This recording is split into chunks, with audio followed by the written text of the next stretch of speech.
become an even bigger rock star on social media and on traditional media since then. But let's talk brass tacks. Last June, when we last spoke, the Russia-Ukraine war was just 3 months in. Now it's over a year. Did you expect this war to continue this long? And how has it changed global geopolitics? How has it changed your job in the last year? Well, it was, I don't think it's a fair question to say, did you expect something to happen or not? Because a lot of people didn't expect the conflict to happen at all. But many things have changed. Many things have changed because the West has changed. Definitely, Europe has changed. Russia's relationship with the West has changed. I think that has other consequences. My sense is Russia's relationship with Asia will consequently change because it will turn more eastwards than it has done in its history for a long time. In many ways, issues like energy security, food security have come to the fore. It's also opened up a bit of a north-south divide. So at the moment, you have an east-west friction and a north-south divide. So it's really made the world a much more difficult place. So when you say the world has become a much more difficult place, a country like India, we are the voice of the global south. We also have very deep linkages with the West and, of course, with the East. How does India play these deep divisions? Well, we are, to a great extent, the voice of the global south because I think, one, there is a natural empathy from our similar history, but also because we have made an effort. I mean, it's not something which just happened by itself. You've had G20 summits before. To the best of my knowledge, no other country said, okay, we are 20 countries around the table. There are 180 countries which are not around this table. So should we make an effort to find out what their expectations are of us? I think, to the best of my knowledge, we are the first country to have done that. And we actually, starting with Prime Minister himself and, 5 of us, including Piyush, who was here before me, we all spoke to our counterparts. We actually consulted 125 nations with this one question, which is we're going into G20, so tell us your key concerns and what is it we can articulate. That's one part of it. I think the other part of it is also we have in this whole period since February 24th last year, we have tried to press for you can say a return to peace, a return to negotiations. Yeah. In that sense, we have taken an independent position. I wouldn't say we're the only ones, but we certainly are among the more prominent ones. I do believe there is a real body of opinion out there, including in the G20. Mm-hmm. I would say a country like, say, Mexico or Brazil or Argentina or Indonesia, Saudi Arabia. I think many of them share similar views. Probably we've been the more outspoken among them. So both in terms of the north-south divide as well as the east-west polarization, I think we have tried to be the bridging force there. And the world needs somebody like us. So you're talking about the G20, and of course, this is a big year for India. The session is called India's G20 moment. But how worried are you that there's so much fixation around a joint statement or the lack of it at the end of one? Because we had the foreign ministers meeting, you chaired that a few weeks ago. We had an outcome document, I believe, not a joint communique. Similarly, again, in the finance ministers meeting. Is there too much fixation on a joint statement? Well, let me speak about the one which Sure. I chaired. We had a meeting. We had outcome, we were negotiating essentially a 24-paragraph document. We had agreement on 22 paragraphs. There were 2 paragraphs pertaining to Ukraine, which basically was a carry forward of what happened at Bali, on which we could not get agreement. So, in a sense, we had to do a chair summary for the part we couldn't, and the outcome document for the part we could. Now, we have to be real about it. I mean, look at the state of the world. In this state of the world, if I could get 22 out of 24, so what's that in percentage terms? About 95%. 95%, okay. I never got 95% in school. So I would say, I was not dissatisfied. I would have obviously liked to get 100%, which would have been a novel experience for me. But you were one of your toppers in the services. You went to a top university. Well, we'll put that aside. We'll park that aside. No, but look, my point is what we really managed to do in the G20. I agree with you that one shouldn't be textually obsessed, though text does matter. Sure. I think our real contribution was to get the G20 back to the G20's real business. The G20 is not the UN Security Council. It's not the primary forum to debate international peace and security. I'm not saying international peace and security doesn't matter or doesn't have economic consequences. They do. But if you look today at the world, there are serious issues for the world to worry about. Food and energy security, green financing, Agenda 2030, trade issues, debt issues. We actually got something very novel for G20 to look at, and which I would like to build on, which is something called global skills mapping. That where are the skills in the world and where is the demand in the world? And they are in 2 different geographies. Yeah. So how do we actually put that together? I think that's a very interesting avenue that we have opened up for the G20. So the original mandate of the G20 was global growth and development. Now, last year, because of the Ukraine conflict, I think the conversations went in the direction of one issue. We would like to see, without disrespecting that particular issue, we would like to see a return to what we believe matters most to the roughly 200 countries of the world. And in that sense, I would say more than getting 22 out of 24. I would take satisfaction in the fact that the finance ministers meeting in Bangalore and Bengaluru and my meeting in Delhi, we were able to get the G20 back on track. So you're confident that in September, when the leaders meet, a bulk of the conversations will be around the issues that you just outlined? I would say, yes, that should be the progression. Every G20, there is a strong element of continuity. And there are some new ideas which come in. My sense is that you would see some ideas come in as well. Probably a bit early, may take a few meetings more for that to move.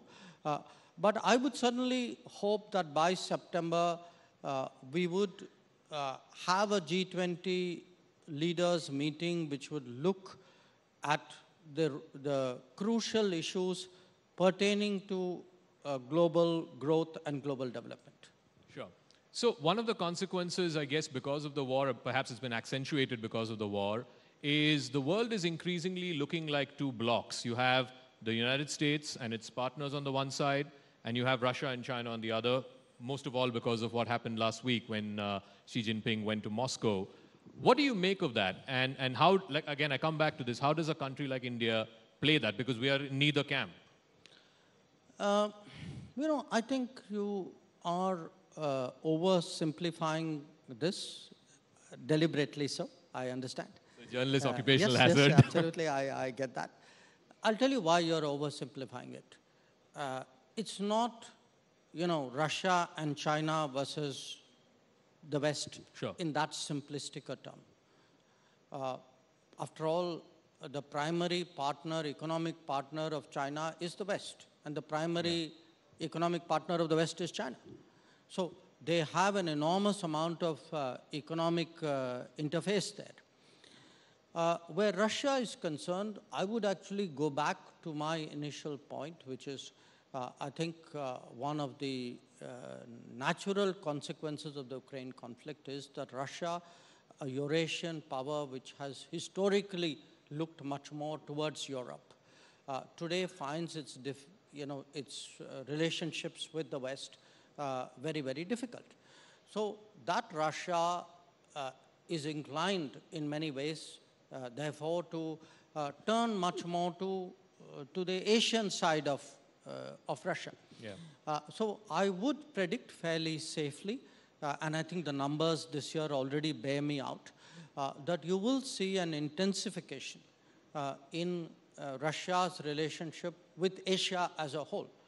Now, you spoke about Russia, China, but I would suggest to you that many other countries in Asia, maybe not economically all of the same size, but there are some fairly consequential economies. We would number one of them. And my expectation is you will see actually Russia also show that much more interest in developing its cooperation with India. Now, if you look at the India-Russia relationship, for the last 70 years, this has been one of the most steady relationships in international relations. That, take all the major players, Russia, China, Russia, West China, you've seen enormous volatility in their relationship. Whereas from 1955, which was the year Bulganin and Khrushchev came to India, you've actually had a very, very steady, even after the breakup of the Soviet Union, actually, there was a bit of a gap there, but very quickly the relationship came back to where it was. So I do think that, yes, you will see a change in Russia's posture and priorities, but I think for India, this is also in many ways an opportunity to grow its relationship, because our relationship with Russia has been very, the bandwidth is very narrow. It has been mainly defense, nuclear and space. The trade relationship with Russia historically has been not historically, at least in the last 2-3 decades, has been very, very narrow. And you can see that grow. So, but when now, particularly when European countries say that, before the start of the war, Russia was supplying India less than 1% of your oil requirements, suddenly Russia is your top oil supplier, what do you say to that? I'd say the market is the market.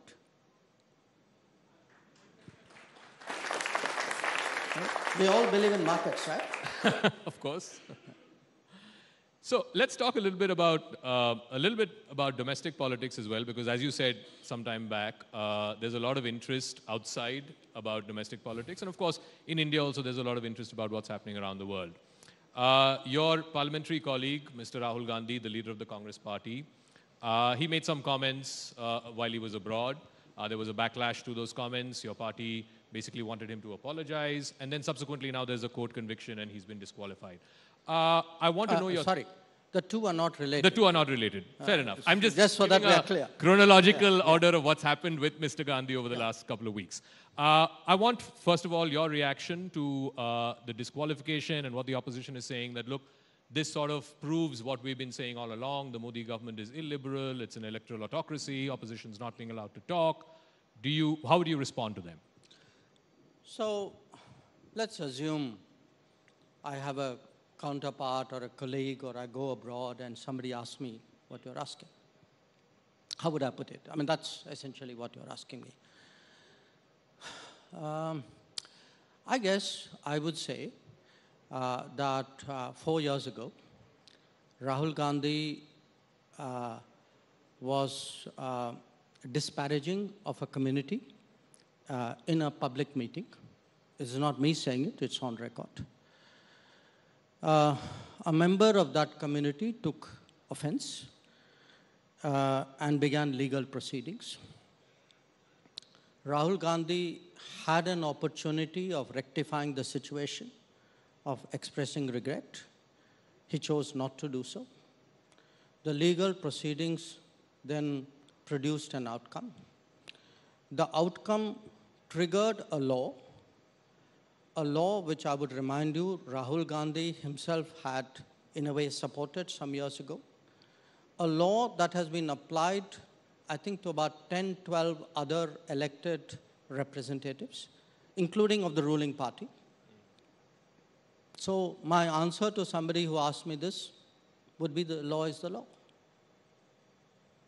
Unless somebody thinks the law is not the law for them. I mean, that's... Okay. Has anybody asked you this? Have any foreign diplomats or governments asked you this? No. But if they do, this would be your answer. I'm practicing it on you, and if there is a... Nice to know that you've equated me to a foreign diplomat. But let's, because the reason I ask you this is because there are ramifications of what he's saying and the narrative that the opposition wants to build. You have been vehemently opposing that narrative that's been constructed, some of which has been fed into by some sections of the Western press, that, since 2014, India has become an illiberal country, an electoral autocracy. You don't fear that this actions of the last 10 days or so feed into that narrative? Look, my sense is those who are feeding that narrative, narrative are people with an agenda. They're not stupid people, okay? So they will misrepresent facts, or they would, twist things, because it's part of developing a narrative. I'll give you some examples. If you look at some of these think tanks and reports which would come out, many of them would suggest to you as though there's a whole problem around Assam, which started with Narendra Modi as Prime Minister. Okay, you and I know it goes back to Indira Gandhi's time. But that's not the way the narrative is now, the sleight of hand which happens. They would say, that a former Chief Justice now entering Parliament is somehow not well reflective of the judiciary. They won't tell you it's happened before, and not, yeah. So, the beauty of these narratives is, what you shade, what you suppress, what you sharpen, then you stitch it around. Now, yes, for people who do all of this, they would certainly use it. But to which I would turn around and ask them, saying, so tell me, does that mean this law, after being applied to 10 or 12 other people, should not apply in this case? And in this particular case, this law and this application has a certain past. Yeah. So I think we need to recognize today that a lot of what passes off as debate, what is often suggested as an analysis of the state of the Indian polity, is actually politics. It's not analysis, it's more politics. It is, absolutely. So you talked about narratives and you gave the example of Assam. Now, one state where there seems to be this narrative and it directly has a bearing on your ministry and the missions abroad is Punjab and this whole Khalistan sentiment. We've had attacks on our missions in London, San Francisco. Yes, diplomats have been summoned, statements have been read out to them, so on and so forth. What else do you intend to do to send out the message that you're playing with India's national security and territorial integrity, and that's unacceptable? Look, again, because here again, we mustn't fall for a narrative. We must actually look at what are the facts on the ground. So let's look at the facts on the ground in India, and let's look at the facts on the ground abroad. The fact on the ground in India is a bunch of people went by force into a police station to take out somebody, which was in violation of probably multiple provisions of the law. So tell me which country would countenance this? Okay, that's the fact within India. So you don't have to put a movement or an ideology to it. I mean, irrespective of whatever the issue. I mean, which law-abiding society would allow a mob to storm a police station and take somebody out? That is the bottom line situation. Now, if you look what's happening abroad, in the name of free speech and democratic freedoms, of which I'm equally a votary, if you allow people to intrude into diplomatic premises, to attack diplomats, to threaten diplomats, to take down flags, I ask you, suppose the roles were reversed. Suppose one of those countries had this done to one of their missions. What do you think they'd be saying? So I think somewhere it's time that we are clear about who we are and the stand that we take. And if these things happen, there will be consequences. So, when you bring up these conversations with your counterparts, where these missions have been attacked, do they get it? Do they understand the seriousness of what's happening and what it means to India? I would hope so. Okay. I would hope so. I think by and large, you will not disagree. I do communicate fairly clearly. We'll give you that much. And I think so do our ambassadors and my colleagues in the foreign ministry. I think we've been very, very straight with the few countries where these incidents have happened. I don't think they have any doubt about where we stand on this matter. All right. You say so. Ambassadors are very clear where we stand on these issues. One of the incoming ambassadors, a good friend of yours, Mr. Garcetti, in his Senate confirmation hearing, apparently said that human rights was his major in college and he intends that to be very much part of the conversations when he lands in India. और आपने कहा कि उनको प्यार से समझा देंगे. प्यार से समझाएंगे इस मंच को कि क्या बोलेंगे आप उनको? नहीं, उनको आने दीजिए ना. No, I think he should, it's certain things in our profession are best done between us. So we will leave it at that. Okay. But I 100% प्यार से होगा. प्यार से बुलाएंगे. So let me, talking about प्यार से समझाएंगे, I want to come back to the Rahul Gandhi question because, you've interacted with him in whatever limited fashion because, you briefed the Parliamentary Committee on External Affairs. He's a member. And he had recently said in England, while he was in England, that he drew this analogy between Ukraine and Ukraine and Arunachal. And he also said that I said this to the minister, and the minister said it's a ludicrous idea. Your comments on that, did that happen? And the minister said what? That it was a ludicrous idea. Ludicrous. Okay. Ludicrous idea. Okay. And also I want your general impressions of him because you've interacted with him, you briefed the members. Look, we are not by etiquette and I guess by rules supposed to discuss in public what happened in a consultative committee meeting. So if he referred to it, in my view, he should not have. I certainly will not talk about what happened in a consultative committee meeting. But let's look at the substance of the issue, because he has said that on public record. Forget about the fact that there was a consultative committee meeting for a moment.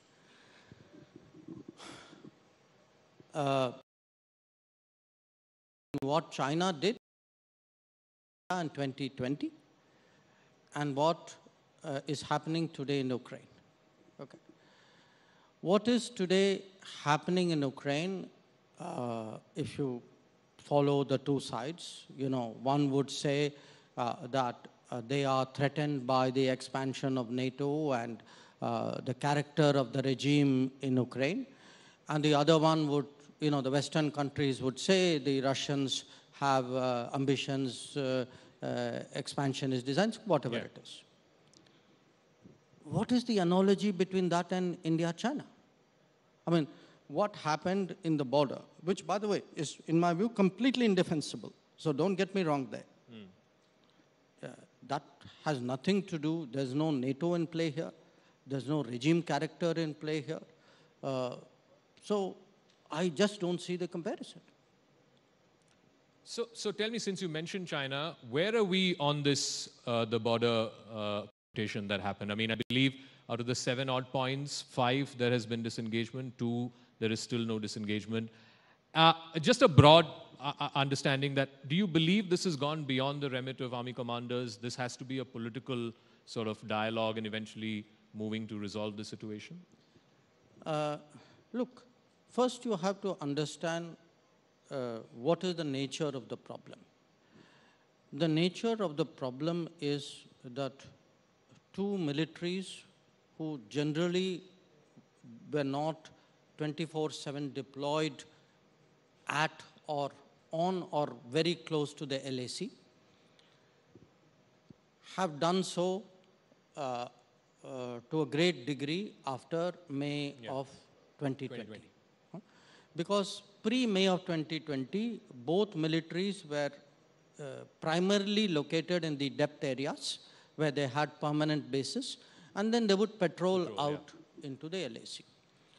Now, in 2020, the Chinese breached that in violation of the 93-96 agreements, brought forces to the LAC. Obviously, we countered it. They stayed there, we stayed there. So as a result, you have a very, very intricate situation of very multiple close-up deployments, which by common sense sort of military assessments, a very dangerous situation to be. And that danger, of course, was, we had to caution them. And then, of course, Galwan happened, which only was proof that, you know, how volatile the situation could be. Now, in this, we have, you know, I met my counterpart in September 2020. He accepted that this was a dangerous situation.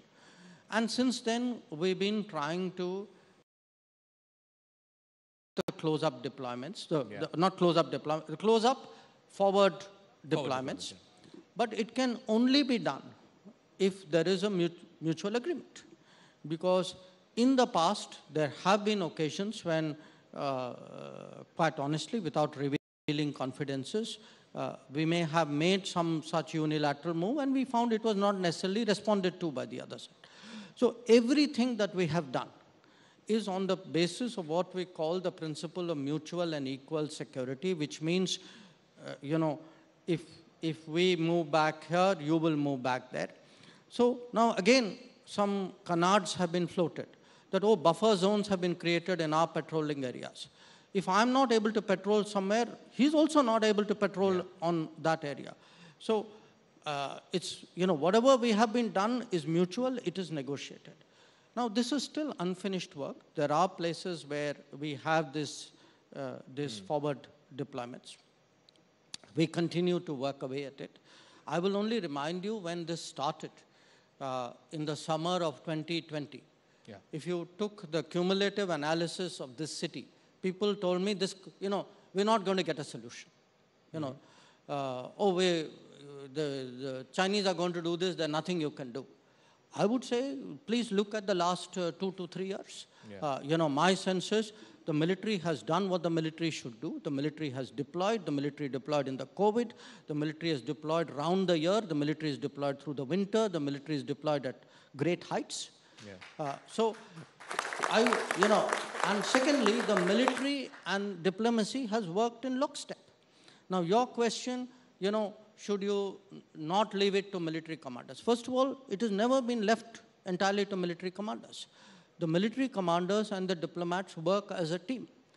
Now, you cannot, you know, to take away the military commanders is ridiculous, because the military commander is a person who knows the troops, who knows the topography, who actually knows what is mutual and equal security, which by the way means it's not like the distance on the map. There are many other factors which come into being.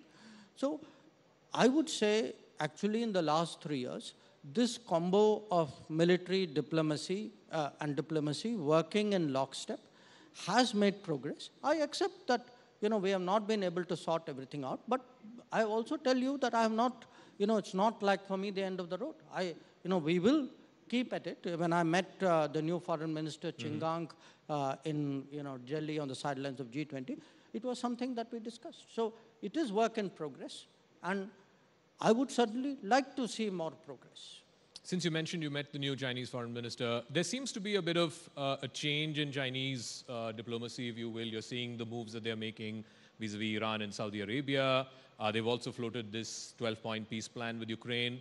What do you make of it in general terms? Do you think that China is trying to play a major global role? And do you think that they're trying to sort of fill in a void they believe the US is leaving behind? Look, I mean, no question that if you take any metric in the last 20, 25 years, I would say maybe even last 40 years, in many ways, China has gone up. So have we. Yeah. Okay. Maybe not at the same pace. Frankly, if we had honestly had this government, I know this is a very biased statement, but if we had had a government like this 25, 30 years ago, maybe we would have gone up faster.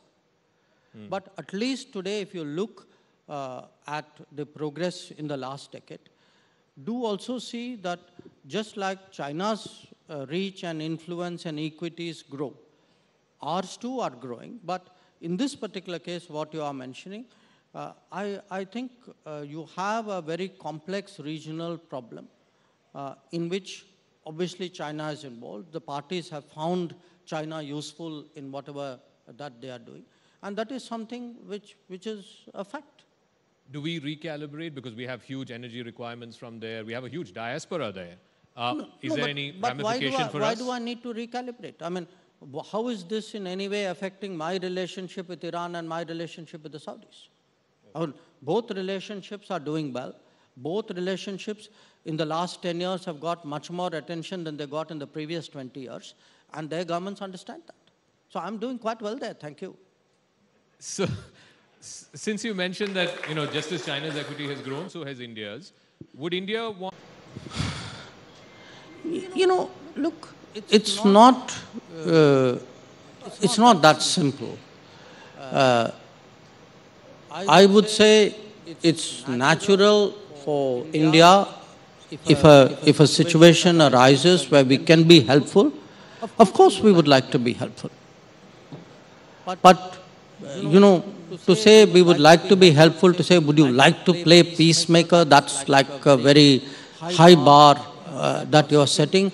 I'm not sure the conditions right now, in any case, would even justify such an expectation. But again, look, the messaging which Prime Minister has given both to President Putin and to President Zelensky, I've been with him in most of his conversations, is that, in our view, there should be a return to the negotiation table. If there is anything we can do, let me know. We are willing to do what we can. But we don't want to, force ourselves or insert ourselves in a situation which is not ripe for such a thing. So since we've come to the almost last 10 minutes of this session, I want to ask a few personal questions. You are now a social media star, right? Do you plan these things? Ki when I go here, I'll give them this bite, ye viral ho jayega. I mean, even when we were outside, people are standing to take selfies with you and so on. How do you see this newfound stardom? I would say it's, as you can see, even from my hesitation, that I'm not prepared. Okay. Look, mostly it happens in a conversation like you and I are having. It's something you say because somebody has provoked you or somebody has pressurized you or somebody has very cleverly, like you, manipulated you. So you end up saying something. But I guess it's the times, isn't it? I mean, this is an era where people would pick up a sentence, a phrase or something and move it beyond. I take it in that spirit. How do your family members react to this? You're a celebrity now. You're more than just a diplomat or a minister. I think my family members probably, we are even otherwise a relatively private family, yeah. And we try to become even more private as a consequence to all of this. So, tell me, Minister, you travel a lot. now that COVID is over, you're pretty much traveling 15 days in a month, maybe even more. People are curious, and people have been writing into our social media handles asking, what is your fitness regimen like? Mix of things. Mostly, I mean, I do make an effort to stay fit, because if I don't, I'd be dead. I mean, given the travel and the time zones and the meal schedules you have. So I try to stay fit. I play 2 racket sports, squash and badminton, when I'm in Delhi. When I'm on travel, I actually started doing yoga about a decade ago. So that's kind of helpful. If I can find a gym, I'd go there. But I tell you, it's not just a question of being fit. I have realized that fitness is a kind of a prerequisite for a competitiveness. If you're feeling lousy about yourself that morning, you're not going to be all there. You're not going to give your best performance. You're not going to give that sharp reply or whatever. So if you want to be on that ball, so we have today fitness movements in the country. I'm very, very involved in it. I'm very supportive of it. Fit India, Khelo India, etc. I can actually see it having an impact on society. That if I were to look at the last decade, where in the last decade, I would suggest to all of you, our fitness awareness has grown tremendously in this country. It's grown particularly with young people. And we have today, even if you take a sport, we said, okay, take cricket. But we'd say, whatever you might say, this is the fittest Indian cricket team. And you can see it in other ways. You look at our sports performance. It was boxing last week, 4 goals that we won, or badminton, or even the women's cricket. I don't know if you followed it. And it's a kind of a mindset which comes along with that fitness. So I feel people are more assured, they are more confident. So to me, we in politics we use this phrase of a new India. To me, a new India is a more fit India, but a more competitive India. So it could be sports, it could be the way you rise to a crisis like we did to COVID. It could be the confidence with which you would say, do something on the tech side, do a 5G stack or a covaxin. So it's a package out there. And I need that package for my sharpness. Because of the demands of the job, sure. Since you mentioned sport, I know you're also a big cricket fanatic. Do you have a favorite cricketer, and who? It's hard to give you a single name. So if you'll permit me multiple choice answers, I would say yes. If I were to pick 3 people really top of my head, definitely Virender Sehwag. Okay. He's attacking, he takes the game to the opposition. It's a bit like what you do in diplomacy. I would say Dhoni, no question. But for this reason, he's always strategizing. I mean, even to the last ball, you can see, and that's like how to be cool under pressure. And maybe here, another degree of some self-identification, maybe Jimmy Anderson. Jimmy Anderson? For this reason, at that age, I think he's 40, if I'm not mistaken. Yeah, he's 40. Okay. At 40, to be a fast bowler at that level, that's to me, perseverance, endurance, that's fitness. Wow. So I would say attacking, calm, endurance. That would be my slightly longish answer. Interesting. ACE, attacking, calm, and endurance. I also know that you're a voracious reader. Any book that's had a profound impact on you, either career-wise, diplomacy-wise, or even otherwise, personally? Well, lot of books, because I do read a lot. But if I were to say, reinterpret your question to say, a book which I would have repeatedly read, 25 times, 50 times kind of thing. Probably two. One is Mahabharat. I carry a copy on my travels. I read it often. I have multiple versions. I have a whole bookshelf of variations of it, including some of the multiple volume editions. Maybe Lord of the Rings. Lord of the Rings. Those would be the two which I've read most often. You're a Tolkien fan? Very much. Oh, interesting. So what's your favorite character from LOTR? In Lord of the Rings? Yeah, in Lord of the Rings. I would say really probably on balance, and this comes down a bit to the cricket-like thing, probably Legolas. Oh, nice. Because he's the calm guy. Yeah. You know, he's the guy who keeps, you know, things are falling apart. Somebody has to hold it together. Hold it to, and that's maybe it's my profession. Yeah. You know. Music? Are you into music? And the music is in the air these days because of Natu Natu and the Oscar for it. You of course made a famous reference to Tony Blair recently. Gave him a bit of a poke. Is there any favorite album, favorite artist? No. Look, we were a household. My interest in international relations actually came out of music. Came through music? Yeah. How because so? When I was very young, first my grandparents and then my parents brought international music home. I mean, through records, nice. And then encouraged. We used to listen to radio and all that. So for me, when I first thought about the world, I first thought about the world in terms of the music that I heard from the world. To some extent, the books that you got. So it was, I mean, this was a time when there was no TV, remember? Yeah, correct. Okay? So there was no TV, there was nothing which anybody modern would, anybody today, contemporary, young would identify as a connect with the world. Yeah. So it was largely radio, it was books. So for me, my international sense was also music, and even within India. And my parents were deeply interested in music. My mother actually had a degree in music. Oh, wow. So we would have somebody playing MS in one room and Lata Mangeshkar in another, and somebody would be trying to, put a Beethoven on the gramophone on the other side. So that was the house. Nice. So finally, as we round up, I mean, you've been a diplomat since 1977-78 for the last 45 years now.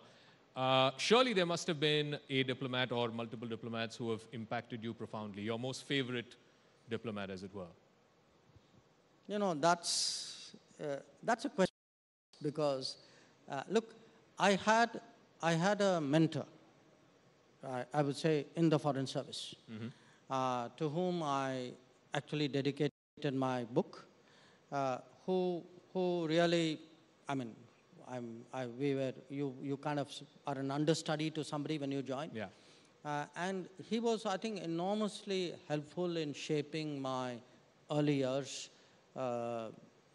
And this was a person called Arvind Dev. So in personal terms, I would say he is someone, a lot of my thinking, my sense of tutelage goes back to him. I had some very, very good bosses, I mean, who are the kind of legends of the Indian Foreign Service. There was a gentleman called Shankar Bajpai, who was our ambassador in Washington, Rasgotra, who was a foreign secretary. So I was Dixit, who was my boss in Colombo. So I had the good fortune to work under some very, really good people who took care to teach you something consciously, So I would say they would have impacted me, but there were a lot of people I would meet, of other ministers or other countries. Yeah. I mean, I'm old enough to have actually sat in a meeting with Andrei Gromyko and and separately with George Shultz. Oh. So when you actually see somebody like a Gromyko or a Shultz of that era operate, it's all right. Now this is my last question. Since you brought up multiple choice questions, I'm going to give you a multiple choice. You can either confirm, deny, or neither confirm nor deny.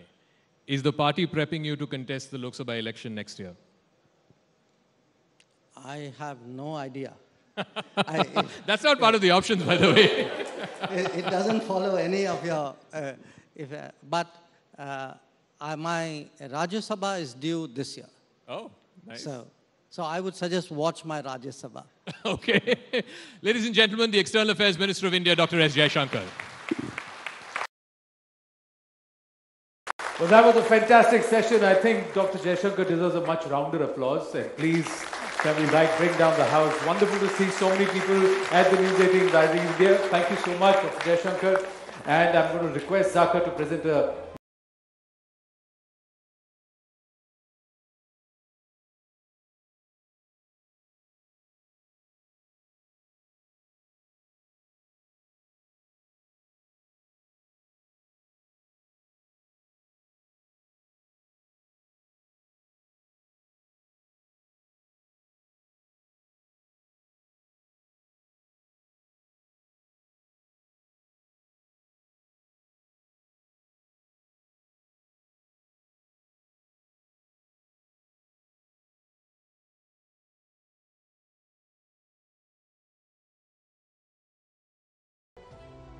Yeah, I need to get some feedback from all of you. Did you like the first two sessions? Did you enjoy it? I can't hear him. Yeah, so whoever enjoyed it, please put your hand up, the right side. Thank you so much. Whoever didn't enjoy it, put your left hand up.